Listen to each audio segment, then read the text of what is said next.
Okay, this is from Fox News. Ohio GOP Representative Jim Jordan, a member of the House Freedom Caucus, announced today that he plans to mount an anti-establishment run for Speaker of the House, presuming Republicans keep control of the chamber. Jordan said this in a statement: "Should the American people entrust us with the majority again in the 116th Congress, I plan to run for Speaker of the House to bring real change to the House of Representatives. President Trump has taken bold action on behalf of the American people. Congress has not held up its end of the deal, but we can change that. It's time to do what we said." A Jordan aide said the lawmaker sent a letter to colleagues announcing his campaign. Jordan has long suggested he's interested in a leadership bid next year.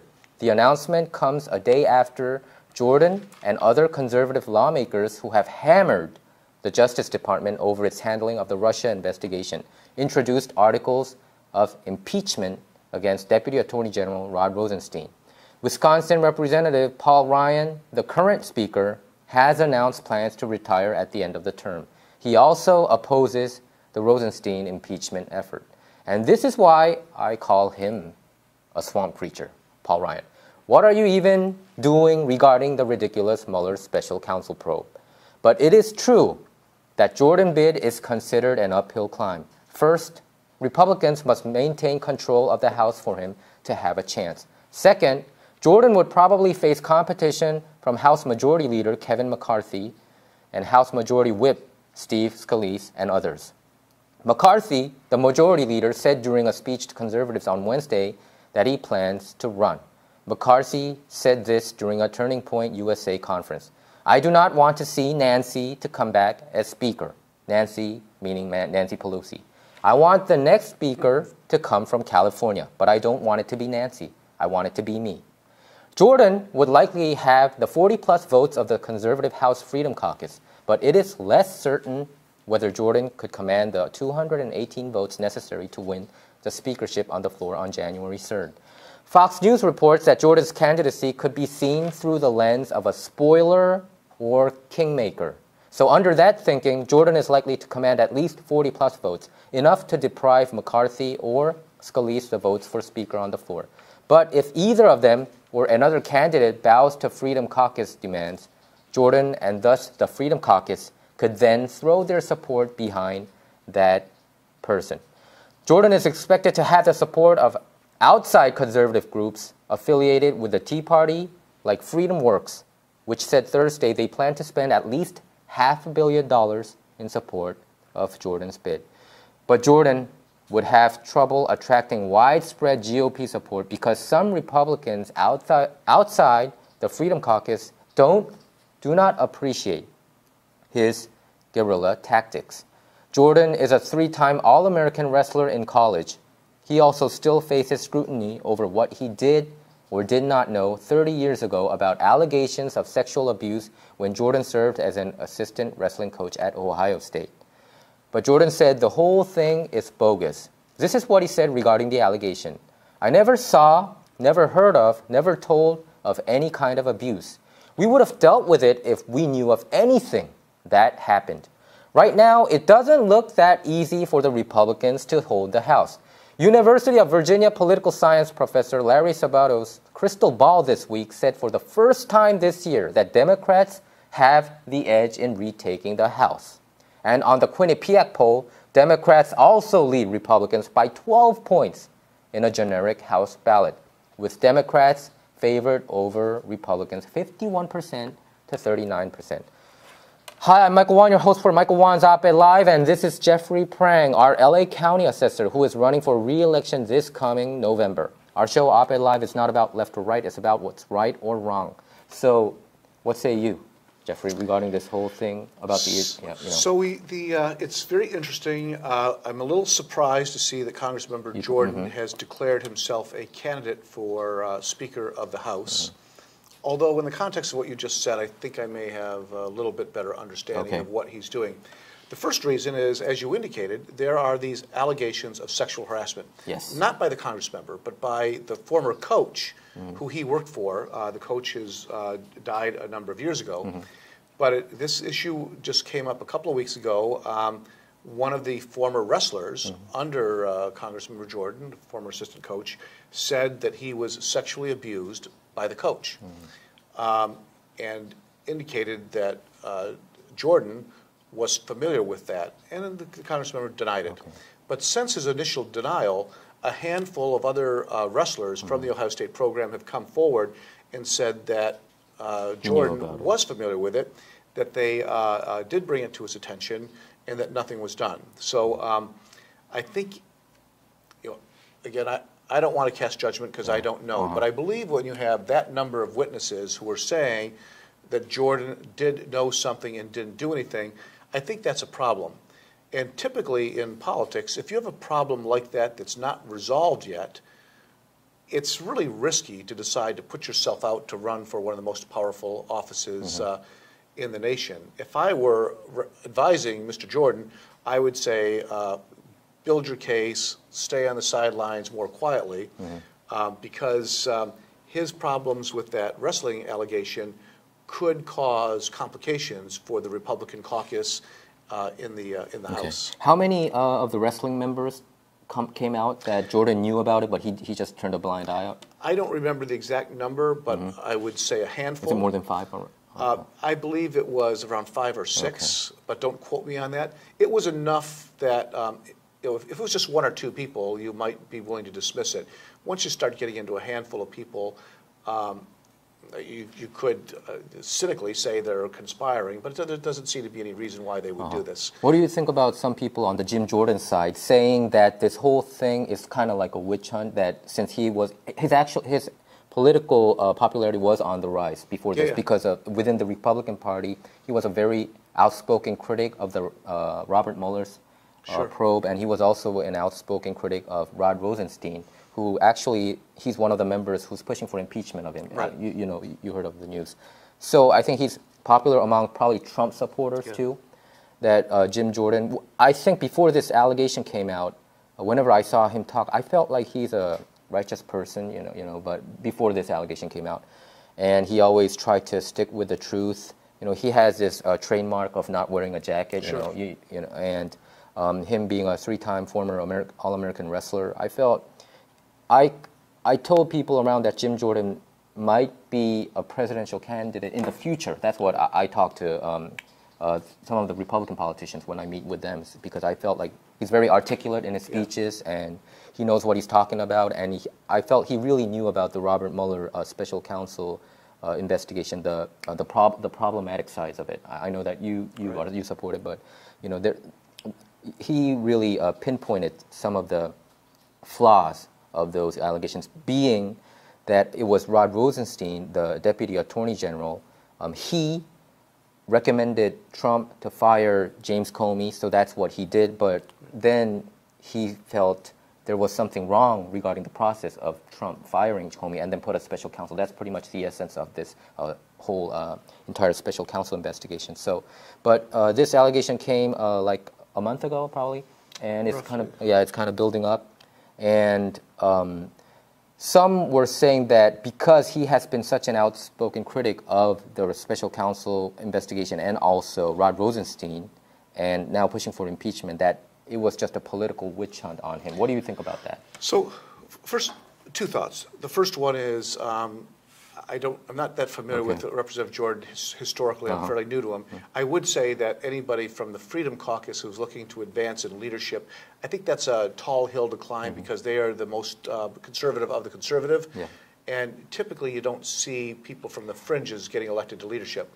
That's one thing. The other one is what really kind of concerns me in the body politic today is that people, when there are allegations made of some type of wrongdoing or some type of issues with people in the public eye, they immediately are now, rather than arguing the facts that are before them, they immediately try to dismiss them by saying it's a witch hunt.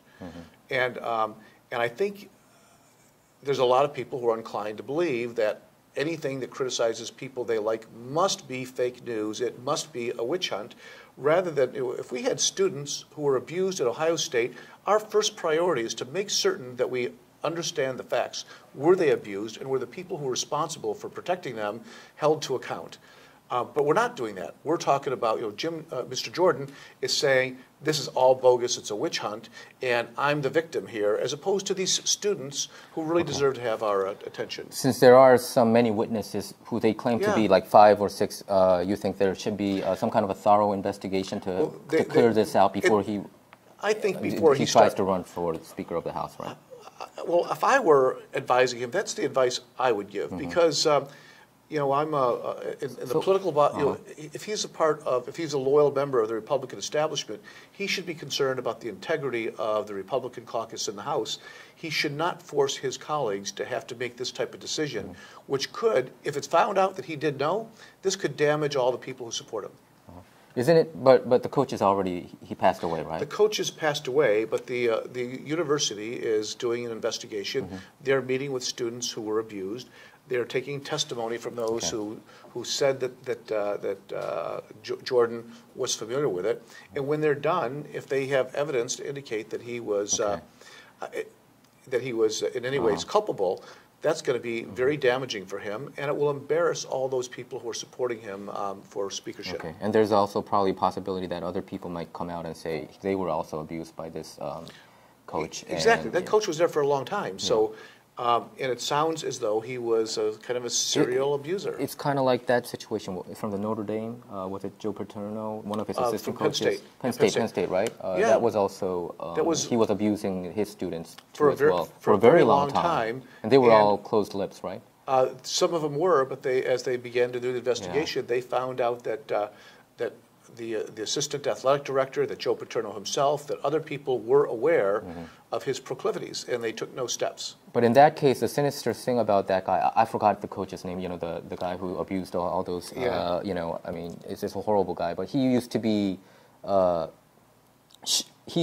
respected man, with this miracle, what was that foundation, Miracle Mile, or, he was a miracle foundation kind of, he was like this charity guy who helps the students, but actually he was abusing the kids there. Yes. So it was a very sinister thing. And he went to jail, right, afterwards? Yes. Afterwards. Hopefully this is not that kind of similar situation. I mean, these were college kids, right? These were college kids. In both cases.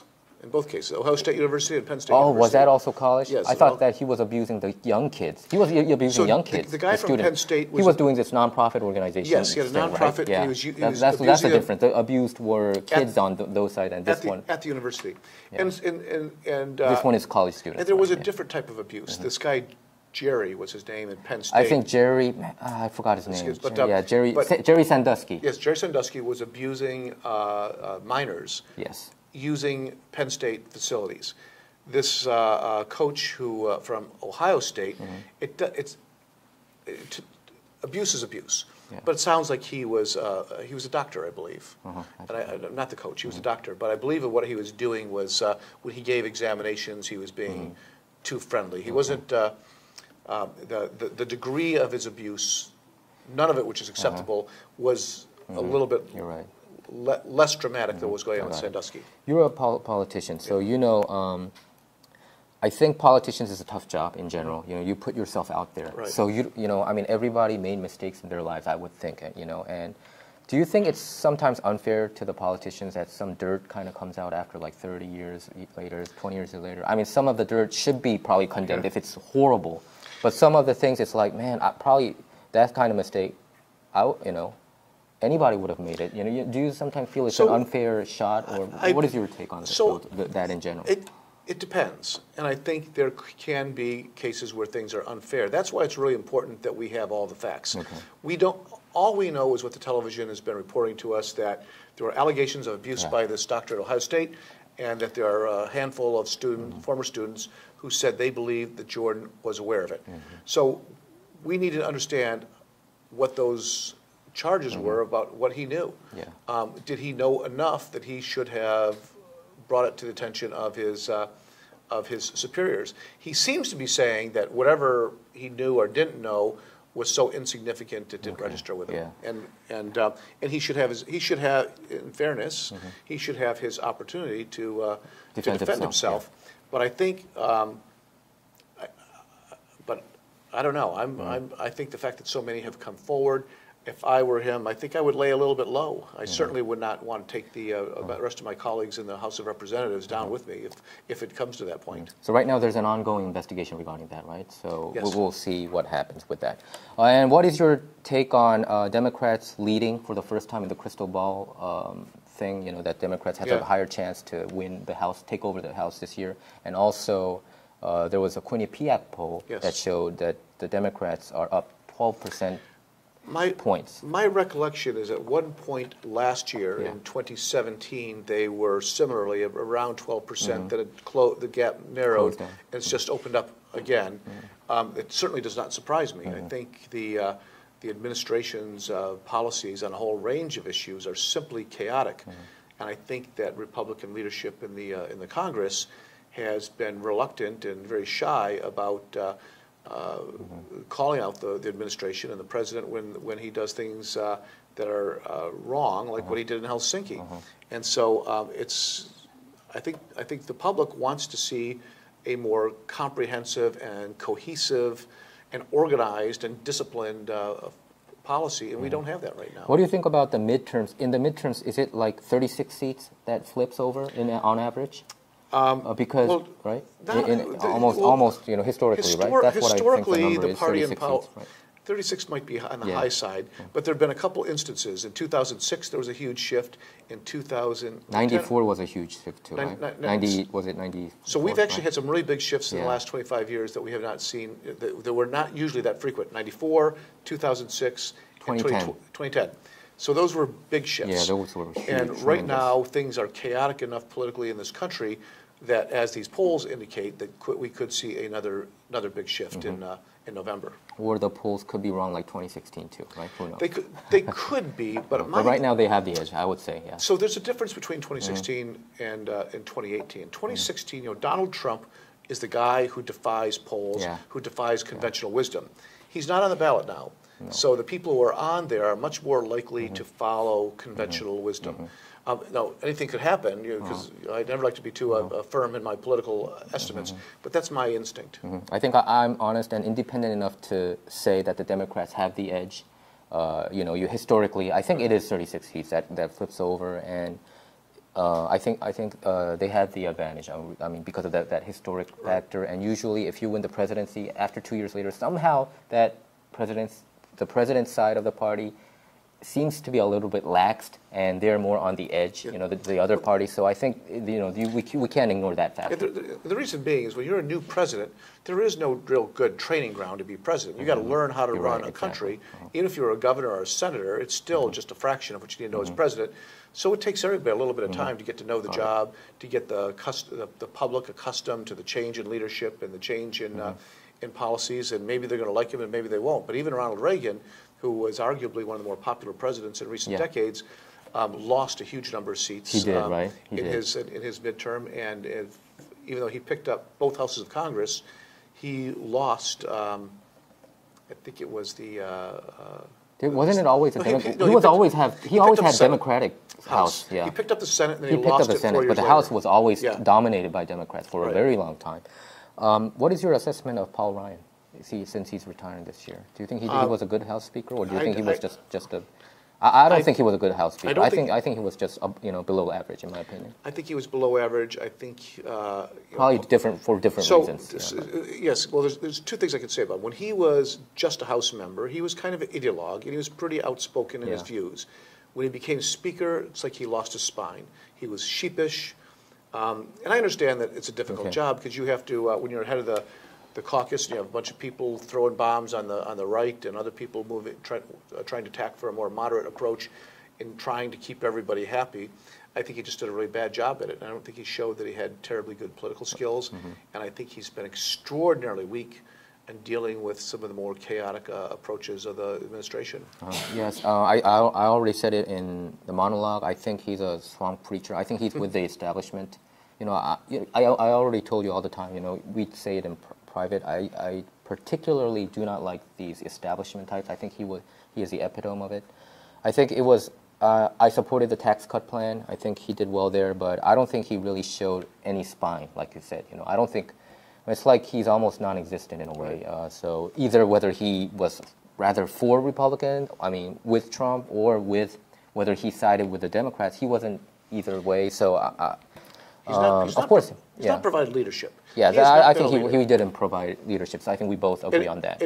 No matter what side you want him to provide leadership on, he provided no leadership on either side. Yeah, and of course, I mean, him being a Republican, I kind of spoke that he can't be on the side with the Democrats, but I still think he was a spineless leader in that regard. Okay, we move on to our next topic. Let's talk about homeless crisis in LA. This is from the LA Times. The title is 22% surge in number of older homeless people catches LA officials off guard. And it pretty much says that there is some increase in seniors becoming homeless. What do you think about this issue? I mean, this is an epidemic right now. It's really tragic. There's a combination of things. You know, the fact that while there's we're closer to full employment, wages are still stagnant. Yeah.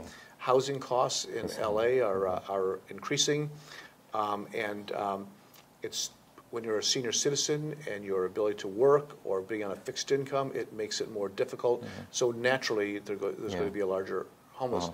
I guess the only there is a little bit of good news, and I think that the overall number of homeless is a little bit less. Yeah. But it's the most vulnerable people who are at risk, seniors and the young. There's still a very large, disturbingly large number of teenagers who are homeless. Do you think there's some kind of systematic policy failure here? That's why we're increasing in homeless population. I mean, even though the total number is still a little bit low in this survey, but it's still a large amount. You can see right in front of our company that that there's our paper. There's so many homeless there, and I have even heard that some in like other states like Pennsylvania and other state homeless people, they take buses. They give them bus passes to go all the way down here to Southern Cal so that they can stay here. Is that true, or have you heard about that too? I've heard that. I don't know whether it's true or not. But but it's not just policy affecting the homeless.